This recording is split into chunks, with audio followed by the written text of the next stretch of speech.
Muita gente se queixa de que periodicamente o lar vira um pandemônio.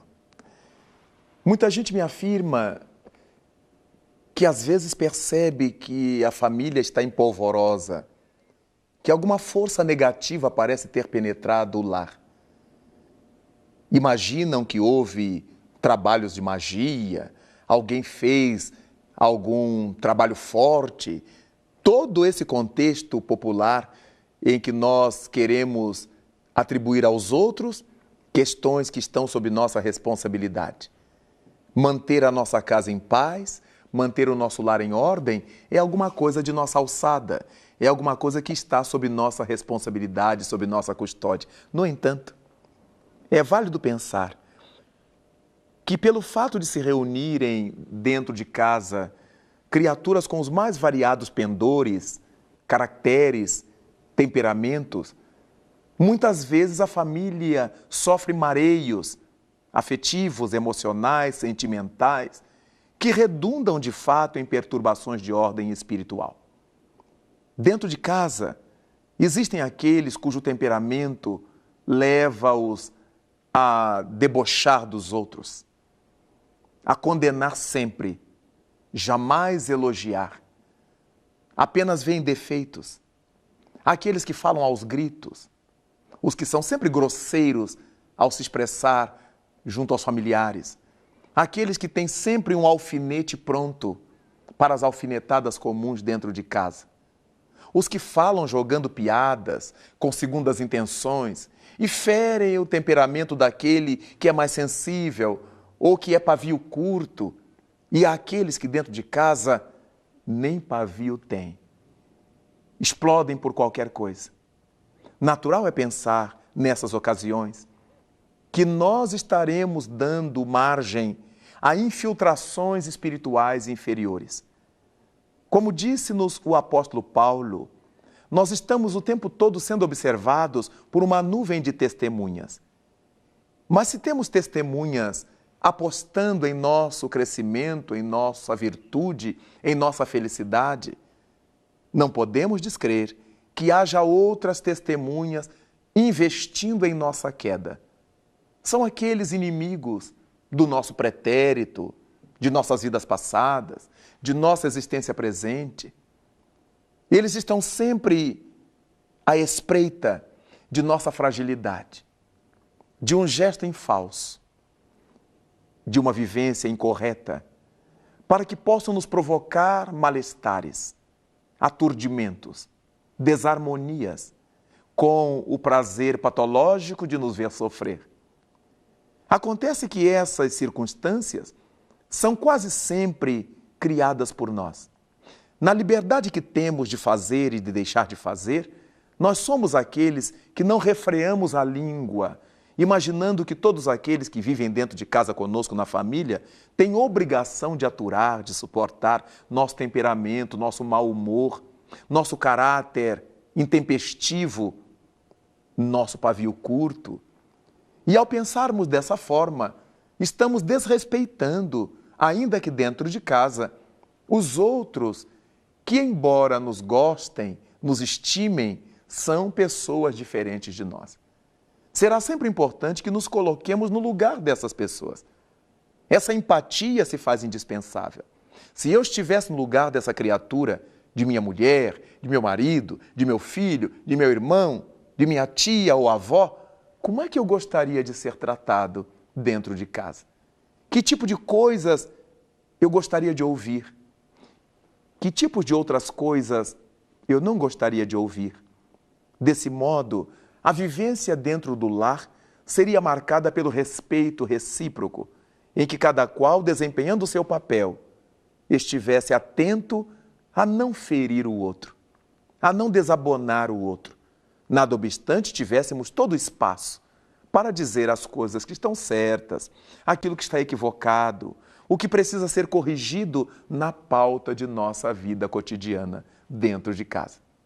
Como estamos cercados, vale repetir Paulo, por uma nuvem de testemunhas, quando nos despautamos dentro do lar, qual é o tipo de testemunhas que nós convidamos para participar conosco da vida íntima da casa?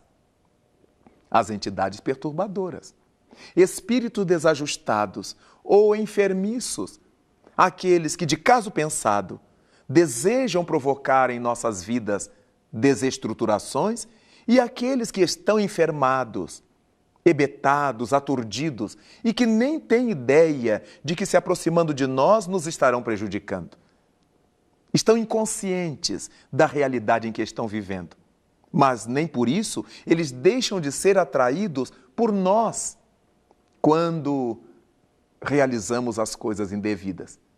Por isso, pode haver sim influências espirituais bastante nefastas dentro de nossa casa, ou influências leves, em função do estilo de vida que adotemos viver em família, em razão de tudo aquilo que decidimos fazer junto aos nossos familiares. Se a nossa proposta for de viver o respeito, o amor, a harmonia, certamente atrairemos nobres espíritos para bafejar nosso lar.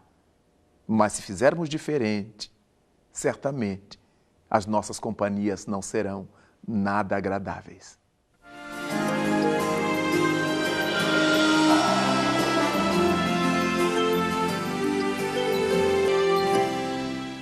Todas as influências que venhamos a sofrer em nossa residência, em nossa casa, não temos que pensar primeiramente que alguém nos desfechou pensamentos negativos, que alguém está fazendo trabalhos contra nós, trabalhos de magia, porque o que manda na nossa casa é a nossa vivência. Todos aqueles que participamos da família somos alvejados pelos pensamentos, pelas energias, pelos fluidos, pelas luzes ou pelas sombras a que tenhamos dado abertura. Se nós estivermos vivendo com Deus, na honestidade, na dignidade, no respeito recíproco, qual é o mal que nos vai atingir? Qual é a sombra que nos vai visitar? Mas quando nós estivermos nessa hibridização, como diz o ditado popular, acendendo uma vela para Deus e outra para o demônio, obviamente não somos fiéis a ideia nenhuma. Nós estaremos sempre no campo do quem dar mais.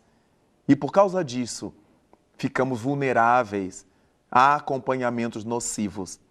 É muito importante que prestemos atenção num ditado popular muito antigo que assevera: dize-me com quem andas e te direi quem és. Naturalmente, quando estamos lidando com as questões espirituais, a proposta é diferente. Os espíritos nos dizem: dize-me quem és e te direi com quem andas. É a partir da nossa forma de ser, é a partir do nosso modo de viver, do pensamento que cultivamos, das ações que praticamos, que elegemos os nossos acompanhamentos espirituais. Poderemos estar muito bem acompanhados em termos psíquicos, mas poderemos estar muito mal resguardados. Daí vale a pena a família ter esse cuidado na sua convivência. Ninguém vai imaginar que dentro de casa não teremos altercações, alguma indisposição, alguém que fale de uma forma mais ríspida, mais áspera com o outro, e outro se debulhe a chorar. Isso tudo faz parte da normalidade da vida doméstica cotidiana. Mas o que não deve acontecer é que essa postura de agressividade, essa postura ferinte, pessimista, negativa, se tornem uma constante na relação familiar. Quando isso se tornar uma constante, não podemos ter dúvida de que estaremos mal assistidos. Criaturas espirituais de má índole, ou ignorantes, ou inconscientes, estarão procurando fazer ninho na nossa consciência. Nos sentiremos lesados, traídos, amargurados, desprezados em casa. Nos sentiremos a sós, nos veremos pessoas solitárias E tudo isto, agasalhado por nós, nessa baixa autoestima, vai fazendo com que entidades desencarnadas de má índole, infelizes em si mesmas, se apropriem desse caldo de cultura que nós lhes oferecemos para fazer toda sorte de estrepolias, para provocar toda sorte de males, de infestações negativas no seio da nossa família. Será de bom alvitre instalar em nossa casa, pelo menos uma vez por semana, o hábito de orar, o Evangelho no lar, como chamamos, ou Jesus no lar, como quisermos. 5 minutos, ou 10 minutos, 15 minutos, para lermos uma página do bem, uma página do Evangelho, uma página bíblica, ou de um livro nobre que tenhamos na mão. Ler, comentar, verificar onde é que aquelas lições servem à nossa vida doméstica, à vida da família e à nossa vida individual. Depois, fazer a nossa oração agradecendo a Deus pela nossa família, pela nossa convivência, pela nossa harmonização e pedir a esse sempiterno, a esse Pai de amor e de bondade, a força de que necessitamos como membros de um clã, de um grupo doméstico, de uma família, para resistirmos a todas as tentações que nos vão encontrar pelos caminhos. Basta que saiamos às ruas para que tenhamos todo tipo de dificuldades e de facilidades. No trânsito, no comércio, na travessia da rua, nas relações sociais, todos esses movimentos que realizamos no dia a dia nosso nos darão ensejo de fazer o melhor, de nos ajustarmos a boas companhias, a más companhias, e trabalhando dessa forma, nós vamos afugentando as influências negativas. Ou melhor, vamos nos afastando das influências nefastas. Ou melhor ainda, vamos nos vacinando contra essas ondas negativas que periodicamente invadem nosso lar e desestruturam nossa família.